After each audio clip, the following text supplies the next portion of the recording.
Oh my goodness.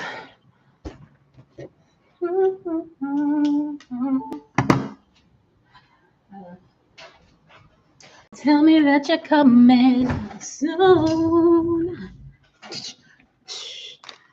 All right. La, da, da. La, da, da, da, da, da, da, da. La, da, da. La, da, da. Where's my camera? Da, da, da. Bam. Oh no. Maybe I should do it the other way.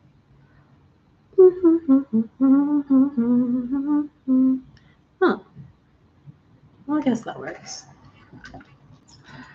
Now tell me that you're coming soon.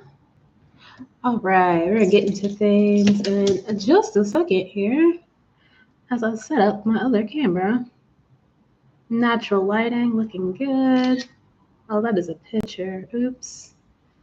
La, da, da.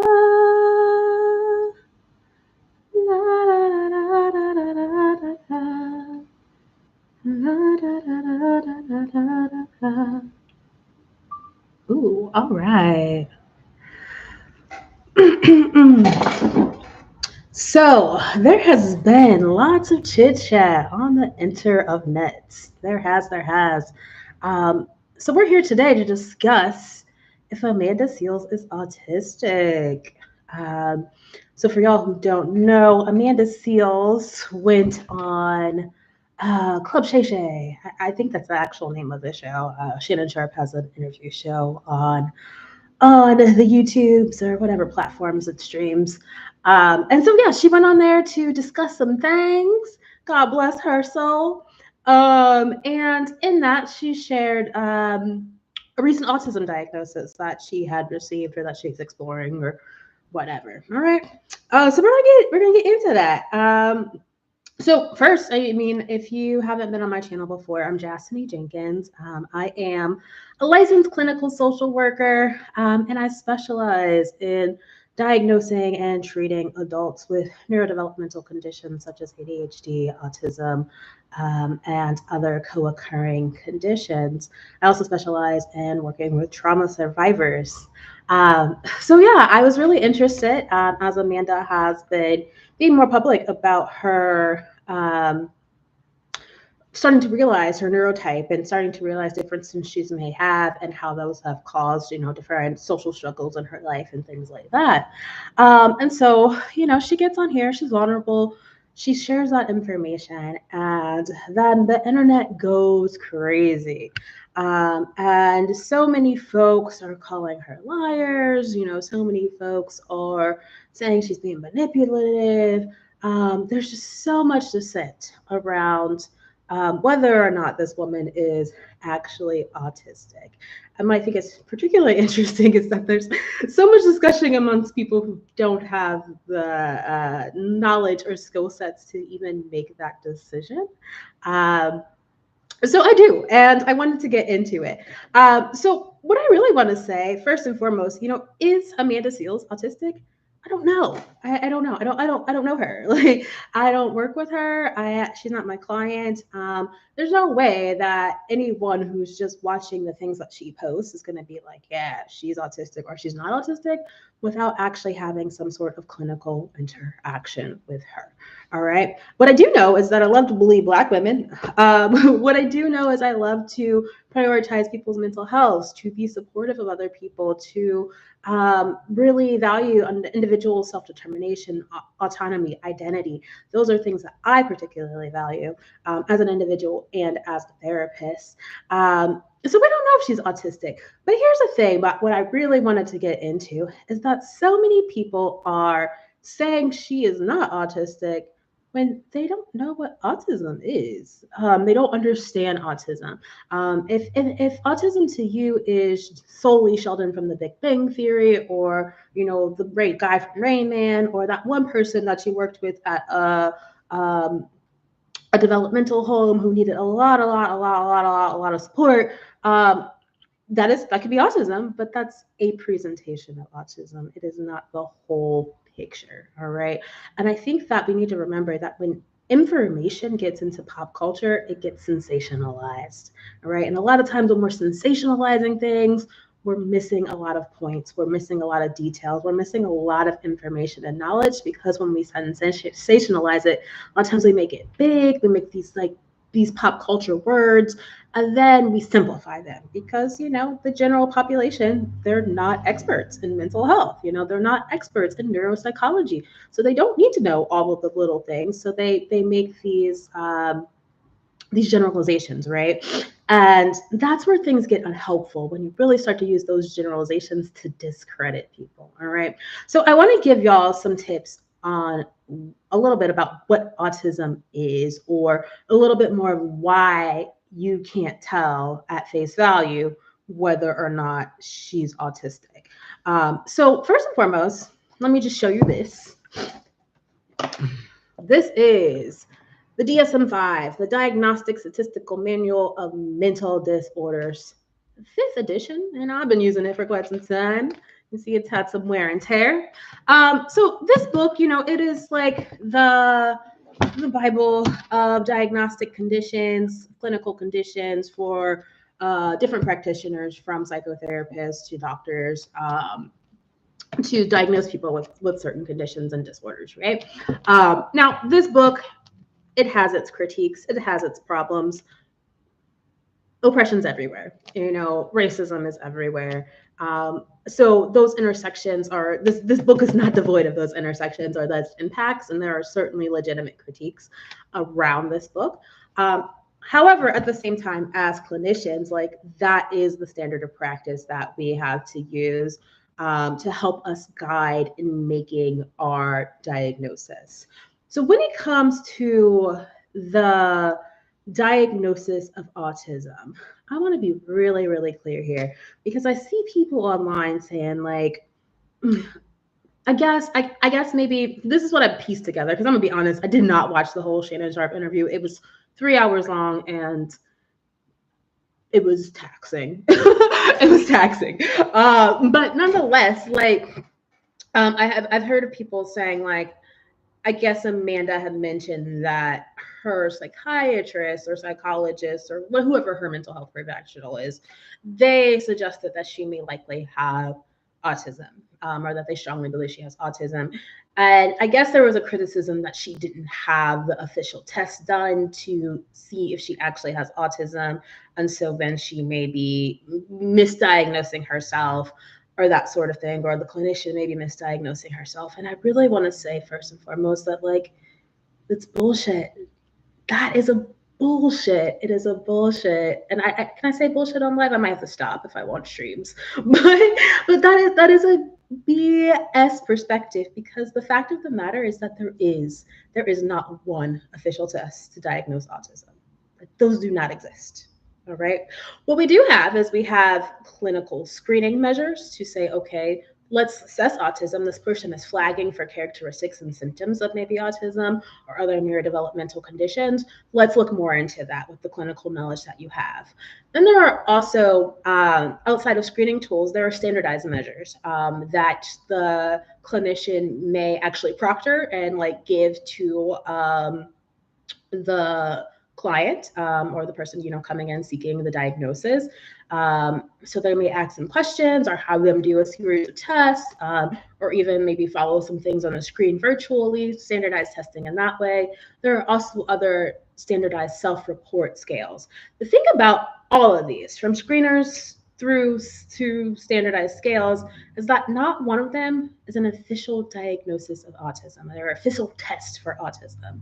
In fact, if you are trained in those measures, they're going to tell you, do not use any one of these alone as a diagnosis of autism, because that's not how the data set works. That's not how, when we start to analyze data, that works. And when we're giving a diagnosis of autism, we want to follow the trail of data if you're going to use those standardized measures. All right. So if I use a brief A, like I can't just use a brief A that's going to measure different domains of executive functioning that a person might face in comparison to their age level and their peers. I can't use that alone and be like, oh, yep, see, they scored high in this autistic. That's not how that works. I need to use different ones and then compare and analyze the data along with other clinical knowledge that I have in quantitative evaluation, or I'm sorry, qualitative evaluation. So getting someone's story, a clinical interview and a diagnosis, and really learning about what this person went through, what was their internalized experience, not just what is the impact on other people or what do other people see, but what is this person going through internally? How do they move through the world? I heard someone once give us some sort of definition and I don't or description, and I don't know if I'm going to do it quite as well, but they were saying like, when we talk about autism, like we don't typically talk about it from the autistic person's experience, but more so from the behaviors or impacts that other people see about it. But like we don't do that with most of anything else. Like for instance, hunger. If someone asks you to describe hunger, you might be like, oh, there's an ache in my stomach, like there's a pain, there's an emptiness, there's gnawing, there's a grumble or rumble or whatever. You wouldn't be like, oh, hunger, that's when someone's like really tired and they don't talk a lot, or they have an attitude. That tells me nothing about hunger. That tells me like this is what you notice about a person when they're hungry, but it doesn't tell me what hunger is. It doesn't tell me what hunger feels like. It tells me what you see when that person's hungry. And like that's often how autism is approached. That is a very unhelpful way. So anyway, I digress. I get on a little bit of a tangent here, but back to the standardized measures. There is not one. There's no specific diagnostic measure for autism. All right, that's not how that works. Second is that in this cute little book here, you don't have to use any standardized measures to diagnose autism. It's literally written right here. You don't have to do that. That is not a requirement to get that diagnosis. All right. So a clinical interview with someone who has expertise in this field, and we typically measure scope of competence or that expertise by obviously education, but additional training that happens, supervisory experience, consultation, things like that. That is what starts to give you that expertise in the field. And so if you have that expertise and you know what you're looking for in diagnosing autism and how it impacts people, you may actually be able to do that, or you can legally do that, ethically do that without any standardized measures. Right?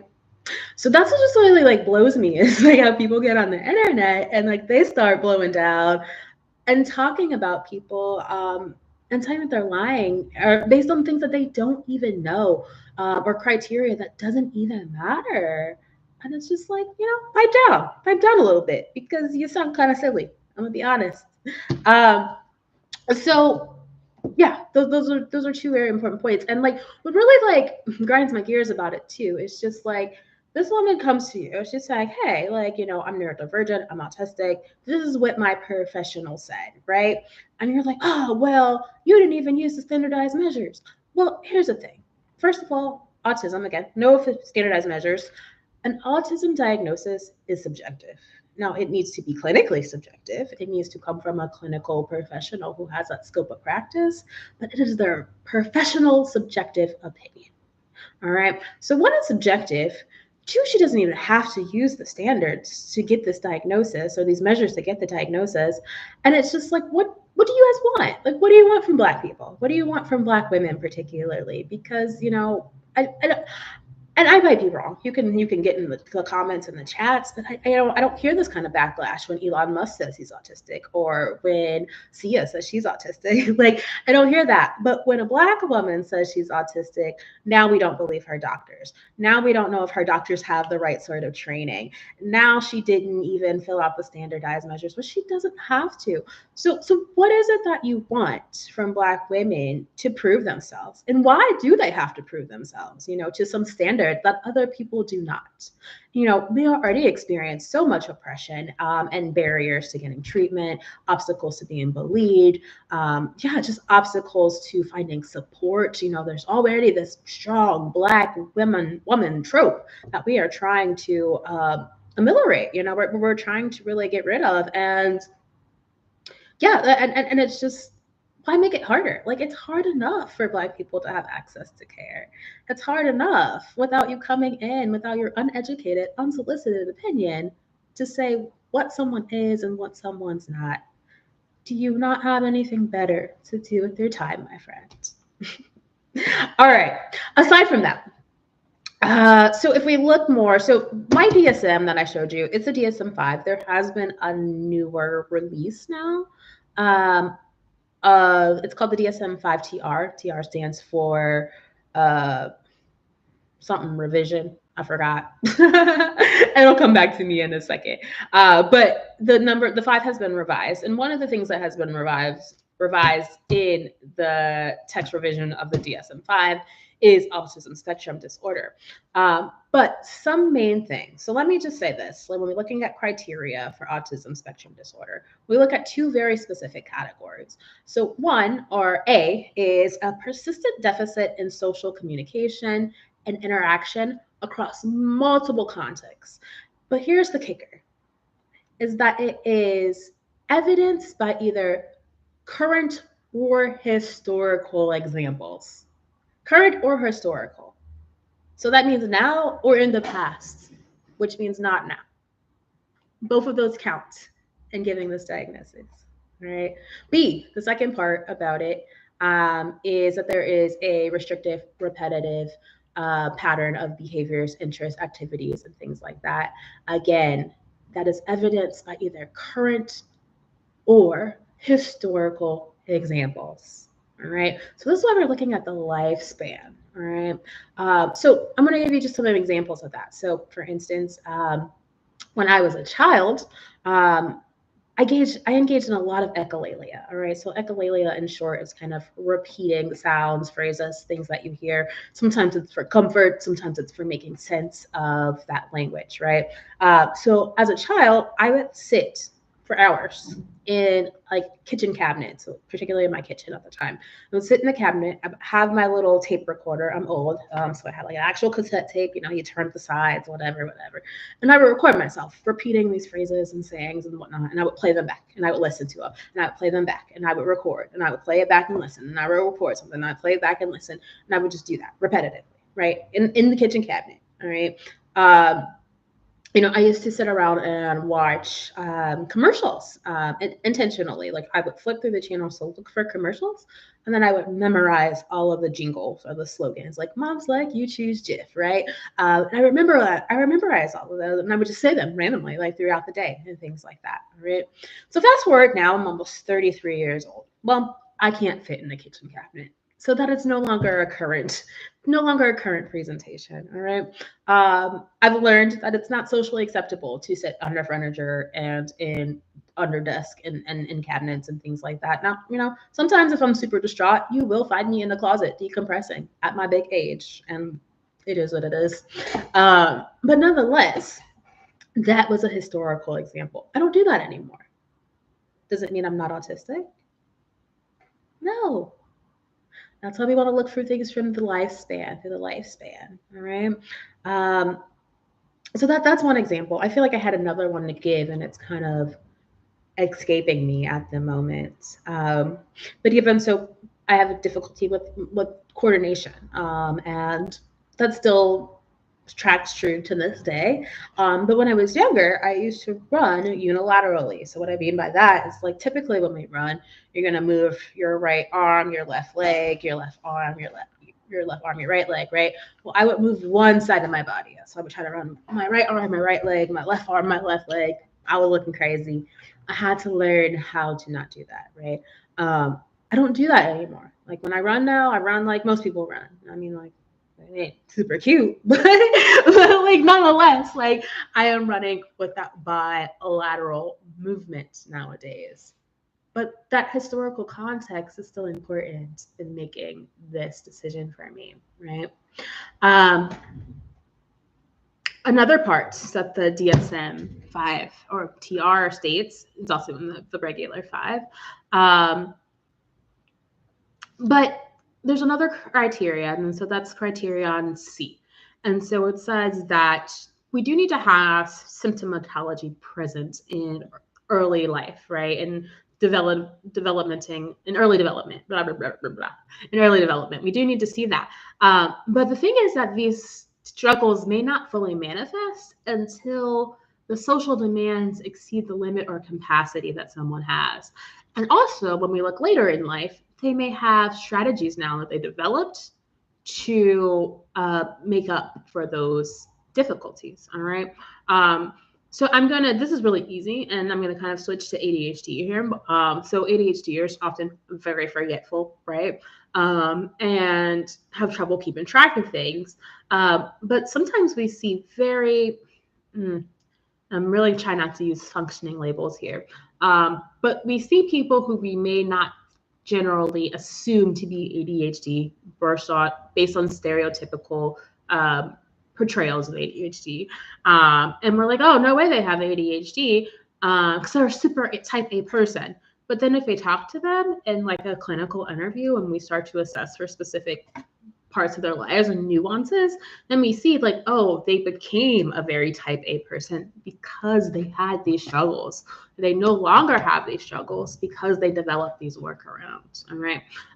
So just because someone has developed the workaround or they have learned how to cope, how to compensate, how to camouflage, that doesn't mean that they don't qualify for this diagnosis. In fact, what some research shows is that they likely have higher levels of anxiety, of depression, social anxiety, things like that, because they do have a lot of social awareness and they can perform at times, but it takes a lot from them internally. And that has more to do with like executive functioning in the brain and how it's set up differently, and how for some people with these sort of neurodevelopmental conditions, it actually takes more energy for us to use certain functions in our brain, which could lead to feelings like being overwhelmed all the time, right? So again, things you might not see here go into these diagnoses, right? I wanted to. I lost my train of thought. But what I would say, another thing that kind of goes into the idea of like autism solely being this person who's maybe nonverbal or has very little language capacity, or who maybe can't hold an age-appropriate conversation. A lot of that is a conflation, all right? So neurodevelopmental conditions, in the book it says disorders, but for positive language and affirming language, I'm going to say conditions. That is a section of this book. It's a whole section. So there's multiple. There's ADHD, there's autism, there is pragmatic language disorder, there's Tourette's, there are different things in this book, right? Are in that particular section. And when you get into the research and you have some expertise, you learn that it's very rare that you only have one neurodevelopmental condition. Most of the time, if you have one, you also have another. Not always, but more often than not. And one thing that commonly co-occurs or happens at the same time as autism is an intellectual disability. All right. So when you have an intellectual disability, then yeah, you may not be able to grasp material in the same way as some people, or make certain references, or kind of problem solve and maybe hold certain conversations or opinions in the same way. Or you may always need, help with finances or someone to care for you or something like that. And even with an intellectual delay, that's not always, that is not all the time. But when you have that intellectual delay, and also autism, I think a lot of times that's more of some of the stereotypical presentations that people believe to solely be autism. All right. So there's so much here in really knowing how to diagnose this condition. So yeah, I there was something I really wanted to hit. I wanted to target, and it is It is escaping me at the moment. Um, but yeah, internalize it and the experience. I think that's kind of what I wanted to come back to. It's just like the experience that the person with the actual condition has. So one thing is like sensory experiences. I heard someone or I read someone in the comments and they were like, oh, she doesn't seem to be autistic. She doesn't seem to have a problem with noise. I mean, first of all, like, it's not all noise always. Second of all, we don't know what strategy she had. Like, she might have had a day of total silence before she, goes on set or goes on the interview. I don't know. I'm not saying that's true, but she may have done that. She might wear loops in and off, things that help to reduce sound input between sets and things like that. She might have particular clothing or like weighted things to help to give pressure points that she might need. Or other things to help her cope with those sensory things. It doesn't have to be like, oh my God, like we can see them freaking out or having a meltdown. And I mean, Amanda Seales, I believe she's in her 40s. Like that's, and that, I think that is exactly what I wanted to say, was that these conditions, they're noted as neurodevelopmental conditions. And then that developmental piece, we really need to highlight that because it's about development. So it changes as we develop. All right. So what you might see an autistic 7-year-old do is likely not what you're going to see an autistic 47-year-old do. Possibly. But more often than not, no, as we grow, we're going to learn different skills. We're going to learn how to adapt. We're going to learn even just from a very like, what is this term that I'm looking for? Like an operant kind of conditioning sort of thing. Like, if I try something and I kind of constantly get negative results and constantly getting burned, then I'm going to learn not to do that thing anymore.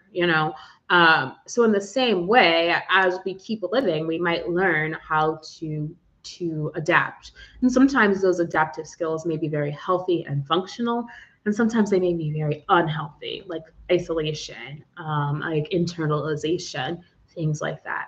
Right. I am running out of time, so I think I'm going to leave it here for today. And I might come back and add some things in the future or on Instagram.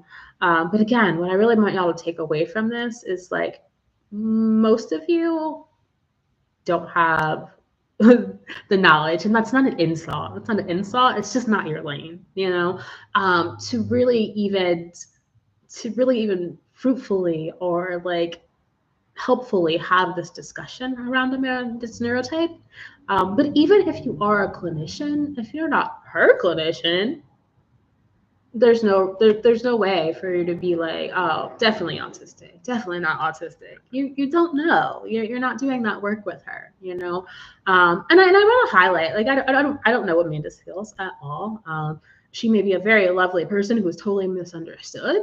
She may be autistic and an asshole. I don't know. Like, the two aren't like, they're not mutually exclusive. Like, you can be autistic and annoying. Like, you can be autistic and a bad person. Like, you can be autistic and a narcissist. Like, and I maybe shouldn't use that word because we do throw that around a lot. That might be a little bit unhelpful, but I'm on live, but I'm just gonna like cycle it back. But my point is, like, having autism or any neurodevelopmental condition isn't like a blanket statement of some sort of morality level or like some sort of badge of how great of an individual you are or anything like that. It's just about how your brain works. That's it. It's an explanation. It is an explanation about how your brain works. Now, how you choose to move and use that information and what you want to do with it, or how people choose to receive that and respond to it, that's a different story, right? But my point is that we should really mind our business, and we should believe Black women.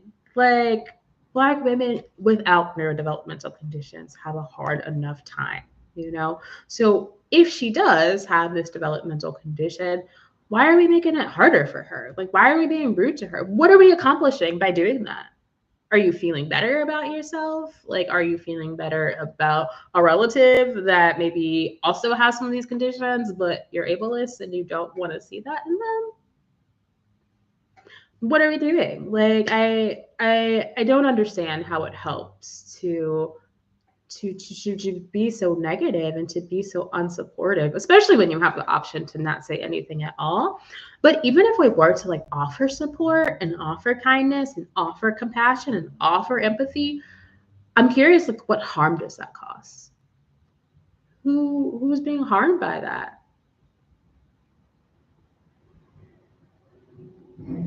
So I know I'll tell y'all to ask me questions, but I'm asking questions. So I'd love to hear more in the chat about, yeah, just what would be the harm, and just being supportive. What would be the harm, and just getting curious and learning more about her experiences and what that means should she want to share.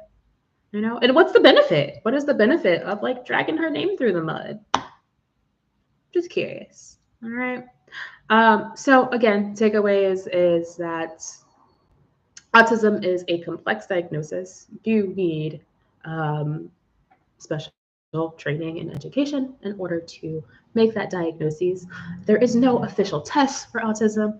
Autism is a subjective clinical opinion.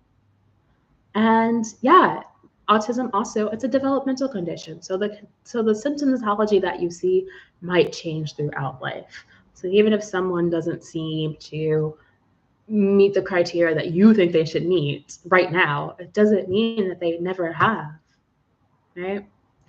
So in short, maybe just be kinder to each other. Maybe just, yeah, be kinder. Or be quiet. Be kind or be quiet. All right, I'm out. I'll see y'all next time.